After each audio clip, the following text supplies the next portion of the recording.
ইল্লা ফি মিসরিন। হযরত আলী রাদিয়াল্লাহু তাআলা আনহু থেকে বর্ণিত সহিহ হাদিস, শহর ছাড়া জুমা হবে না, ওনার কওল। হাদিস শরীফ হযরত আলী থেকে বর্ণিত। সেহেতু গ্রাম্য জায়গাতে যদি দীর্ঘদিন থেকে জুমা কায়েম আছে, জুমা পড়ে আসছেন, আলা হযরত আজিবুল মারতাবাত ইমাম আহলে সুন্নাত ইমাম আহমদ রাজা খান আলাইহি রহমতুর রিদওয়ান ফতवा रज़वियाते लिखছেন, किसी को नमाज से रोकना नहीं चाहिए। যদি কেউ নামাজ পড়ছে, দিনের সময় নফল নামাজি পড়ছে বা আল্লাহকে সিজদা করছে, তাকে সেই সিজদা থেকে বঞ্চিত করিও না, বিরত রাখিও না। যারা ঝুমকে বলো সুবহানাল্লাহ। মুদ্দাত সে জুমা কায়েম है, দীর্ঘদিন থেকে জুমা পড়ে আসছে গ্রামে। মুদ্দাত সে জুমা কায়েম है, গ্রামে দীর্ঘদিন ধরে জুমা পড়ে আসছেন, মানা नहीं करना चाहिए, নিষেধ করতে হবে না। তাদের সঙ্গে তাদেরকে পড়তে দিতে হবে। কিন্তু যেহেতু গ্রাম, সেহেতু গ্রামে 4 রাকাত যোহরের ফরজ নামাজ অবশ্যই আদা করতে হবে, অবশ্যই আদা করতে হবে। 4 রাকাত যোহর যদি আপনি আদায় না করেন, তাহলে আপনার নামাজ কাজা হয়ে গেল। সেদিনকার জোহরের নামাজ আপনি জেনে নিন যে কাজা আছে। আর যারা জীবনে নামাজ পড়ে না, শুধু শুক্রবারের দিন আসে, জীবনে পড়ে না, শুক্রবারের দিন জুমা পড়ার জন্য আসে, কমপক্ষে তারা সপ্তাহে একদিন তো জোহরের নামাজ পড়ে নিচ্ছে। আরে জোরে বলেন না সুবহানাল্লাহ। সপ্তাহে একদিন কমপক্ষে যেটা ফরজ ছিল সেটা আদায় হচ্ছে। সেহেতু জুমা থেকে নিষেধ করা যাবে না, আর জোহর ছাড়া যাবে না। জুমা থেকে নিষেধ করা যাবে না, জোহর ছাড়া যাবে না। তাই আপনি বাড়িতে উযু করবেন। আমার নবী মুস্তাফা বলেন, মান তাওয়াজ্জা ফা আহসানাল ওয়াজু ফা আহসানা ওয়াজুহু, যে ব্যক্তি নামাজের জন্য খুব ভালো করে উযু করলো এবং মসজিদের দিকে যেতে আরম্ভ করেছে, আমার নবী মুস্তাফা বলেন সে নামাজে দাঁড় হয়ে গেছে। সুবহানাল্লাহ। আরে জোরে বলেন সুবহানাল্লাহ। সে এমন হয়ে গেছে, যাচ্ছে, আমার নবী মুস্তাফা বলছেন তাকে নামাজের যে সওয়াব পাওয়া যায় আরম্ভ হয়ে গেছে। এক কদম বাড়াচ্ছে, ওয়ায়ামশি কাদামাহু, যখন সে এক কদম বাড়াচ্ছে, এক নেকি লেখা হচ্ছে। বাম কদম বাড়াচ্ছে, এক গুনাহ মিটিয়ে দেওয়া হচ্ছে। সুবহানাল্লাহ। প্রত্যেক ওয়াক্তে নামাজের ফজিলতে আছে। আপনি বাড়ি থেকে যদি উযু করে আর মসজিদ যান, তো আপনার এক কদমে নেকি পাবেন, এক কদমে গুনাহ মিটিয়ে দেওয়া হবে। আপনি যখনই উযু করেছেন আর নামাজের জন্য মসজিদে যাচ্ছেন, আপনি ধরে নেন যে আপনি নামাজে আছেন, এত নেকি আছে।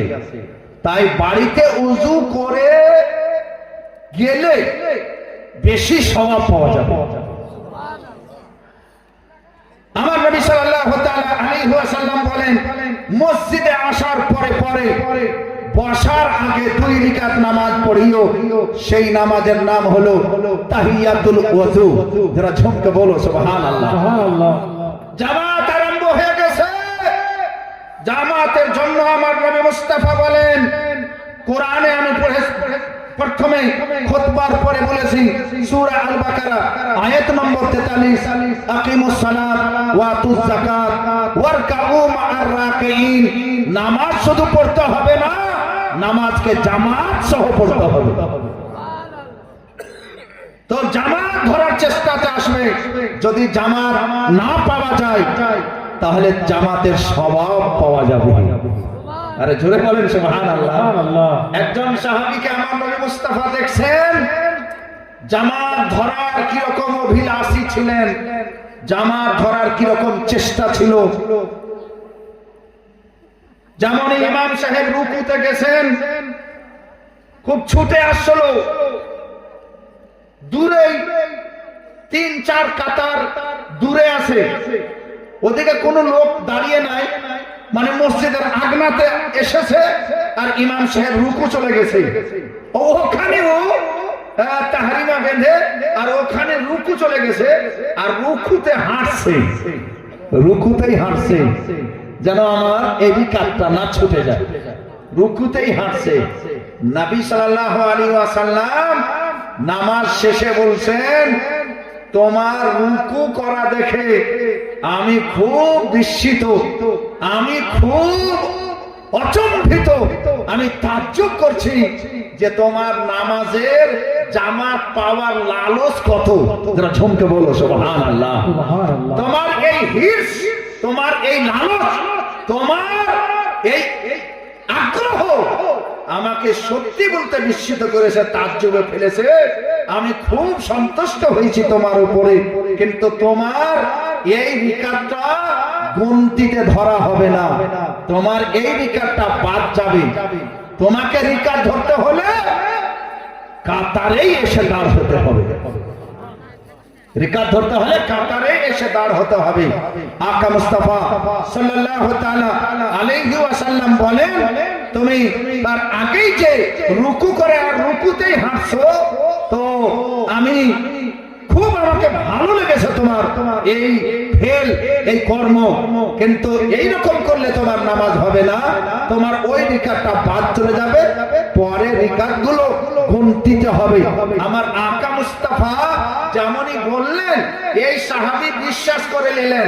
হ্যাঁ, কেমন করে বিশ্বাস করলেন? নবী তো নামাজ পড়াচ্ছিলেন, নবী নামাজ পড়াচ্ছিলেন, নবী কি করে দেখতে পেলেন? জোরে বলবেন না, একটু আরো জোরে বলবেন না। নবী তো নামাজ পড়াচ্ছিলেন, নবী দেখলেন কি করে?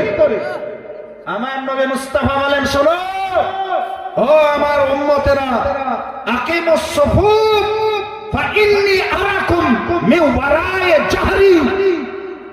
বুখারী শরীফ হাদিস নম্বর 257। এবার জোরে বলতে হবে 225। আকা মুস্তাফা সাল্লাল্লাহু আলাইহি ওয়াসাল্লাম বলেন, ওই আমার সাহাবীরা, তোমরা কাতার সোজা করে দাঁড় হও, আমি নবী তোমাদের, আমি নিজের পিঠের পিছন থেকেও আমি তোমাদেরকে দেখতে পাই। সুবহানাল্লাহ। আমি নবী তোমাদের, আমি পিঠের পিছন থেকেও তোমাদেরকে দেখতে পাই। তাই সেই সাহাবী কখন রুকুতে যাচ্ছে, আমার নবী নামাজ পড়তে পড়তে দেখে নিচ্ছেন। সুবহানাল্লাহ। ওয়াহাবি জামাত কাতার সোজা করার হাদিসটা মানে নবী পিছন থেকে দেখতে পায়, এটা মানে না। মানে এই কারণে এই আহলে হাদিস জামাত কে বলা হয়, এরা হাদিসের একটা অংশ মানে, একটা অংশ মানে না। লা ইলাহা ইল্লাল্লাহ মানে মুহাম্মাদুর রাসূলুল্লাহ মানে না। সেহেতু নবী মুস্তাফা বলেন, এই রকমের জামাত যদি হয় তাহলে তার সঙ্গে উঠা বসা চলাফেরা চলবে না। লা তুনাকিহুম, তাদের সঙ্গে বিবাহ চলবে, ওয়ালা তুসাল্লু মাআহুম, তাদের সঙ্গে নামাজ চলবে না, ওয়ালা তুজালিসুহুম, তাদের সঙ্গে উঠা বসা চলবে। কারণ লা ইউদুল্লুনাকুম, যেন তোমাদেরকে বিভ্রান্ত না করে দেয়, পথভ্রষ্ট না করে দেয়, ফিতনাতে না ফেলে দেয়, তোমাদের ইবাদত বেকার না করে দেয়। ফাইয়াকুম ওয়া ইয়াহুম, তাদের কাছ থেকে দূরে থাকো এবং তাদেরকে নিজের কাছ থেকে দূরে রাখো। ব্যবসা আছে, একটা হিন্দুর সাথেও পার্টনারশিপে ব্যবসা করা যাবে, এটা দুনিয়াদারি জিনিস আছে। ওয়াহাবির সঙ্গে ব্যবসা করা যাবে, দুনিয়াদারি আছে, দুনিয়াদারি দুনিয়াদারির মতন করে। স্কুলের হেডমাস্টার আছে, আপনিও সহশিক্ষক আছেন, এগুলো দুনিয়াদারি ব্যাপার আছে।